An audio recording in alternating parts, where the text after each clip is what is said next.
Kayo po, wala po ba kayong plano bilang Pangulo ng ating bansa para pakiusapan mo sila na huwag nang ituloy yung impeachment dahil baka maka-abala nga naman po sa trabaho ng ating gobyerno at syempre sa buhay at pamumuhay ng ating mga kababayan?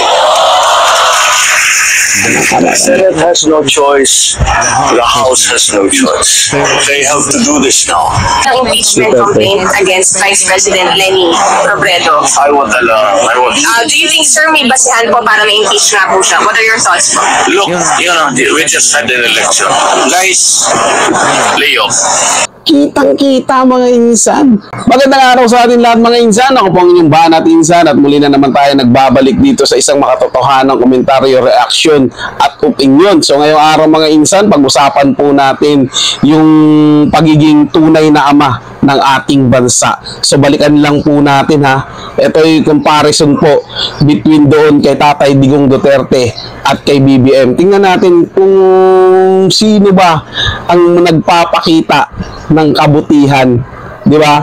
Nagpapakita ng tunay na leader, di ba? Kasi si Tatay Digong Duterte, alam naman po natin, sa kabila nung ginawa ni VP Leni Robredo noon na paninira kay Tatay Digong Duterte, lahat po ng mga gustong ipatalsikin sa i-impeach siya, pinagbawalan niya yun. Pero si BBM, wala na tayong magagawa dyan. Basta na, ipasa na yan, tuloy-tuloy na yan. Gusto nyo talagang ipa-impeach, mga insan. Kung hindi ka pa nakapag-subscribe sa ating channel, subscribe po kayo at hit ang notification bell. Masaya na po dyan si Banat Insan. Simple lang yan mga insan at wala pong bayad dyan. Kaya naman simulan na natin to.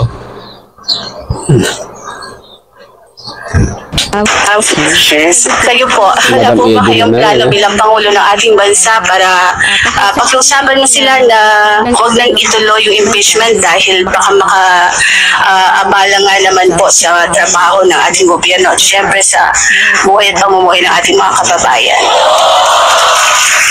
The Senate has no choice. The House has no choice.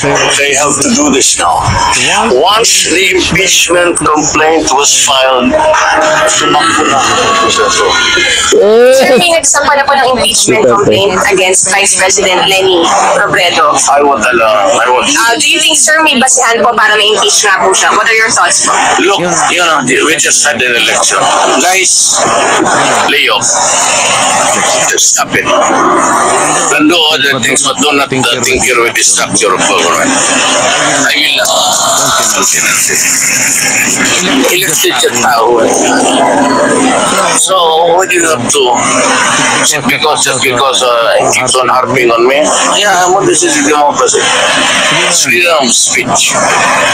Wala naman, there is no, or there are no overt acts.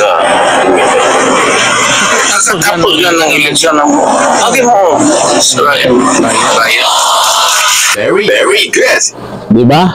Kitang-kita mga insan na kahit na anong pagpipilit ng mga tao noon na gusto nilang ipa-impeach si Leni Robredo dahil nga kung ano sinasabi sa presidente. Diba? Pero hindi. Wag. Ginalang ni Tatay Digong Duterte yung boto ng sambayan ng Pilipino dahil binoto yan si Madam Leni ng taong bayan. Nanalo yan sa eleksyon. So igalang nyo yung desisyon ng taong bayan na bumoto dyan, wag nyo i-impeach. Etong si Marcos, ano ginawa? Wala na tayong magagawa dyan. Diba? Basta na isang pa ng kaso, tuloy-tuloy niyan. No! May magagawa ka, presidente ka. Pagsabihin mo yung pinsan mo, yung anak mo, wag yung tuluyan. Diba? May magagawa ka. Tatay Duterte nga, may nagawa. Ikaw pa. Ikaw yung presidente ngayon. Kung gusto mo talaga, may magagawa ka. Ang kaso nga lang, gusto mo rin na paalisin talaga si VP Sara Duterte sa pagiging vice president niya. Kaya hindi mo pinigilan. So gusto mo talagang magkahati-hati ang mga tao. Hindi mo ginalang, Sir President BBM, hindi mo ginalang yung mga bumoto kay VP Sara Duterte. Diba? Gusto nyo kayo yung dahilan na tanggalin si VP Sara Duterte para ano? Di ba para igiit yung kasinungalingan nyo na kurap na politiko si VP Sara Duterte? Di ba? Ano man ang sabihin ng COA, ayaw nang na din dahil ang gusto nyo, yung gusto nyong ipapaniwala sa taong bayan, yun ang dapat paniwalaan ng mga Pilipino. Eh kaso hindi nga po nangyari. Di ba?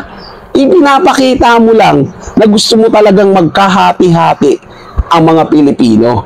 Pero kung ang ginawa mo is pinigilan mo yung mga alipores mo na ituloy yung impeachment laban kay VP Sara Duterte. Naku po, ang daming taong sasaludo sa'yo dahil yun ang panawagan mo, unity, o magkaka-unity talaga. Hindi magkakawatak-watak yung mga taong sumusuporta sa'yo at sumusuporta kay VP Sara Duterte. Pinanatili nyo sana yung unity. Eh ang kaso nga lang, masyado kayong nakinig sa bulong ng inyong pinsan at tinuloy nyo yung impeachment laban kay VP Sara Duterte. So anong consequence? Ngayon, di galit na sa inyo ang karamihan ng mga Pilipino. Pinakita yan sa mga nagdaang eleksyon. Kaso nga lang, may focus na nangyari doon mga insan eh. So, ihiwalay na lang natin na reaction video. So, hanggang dito na lang muna mga insan. Maraming salamat sa inyong panonood at lagi po kayo mag-iingat. Paalam po.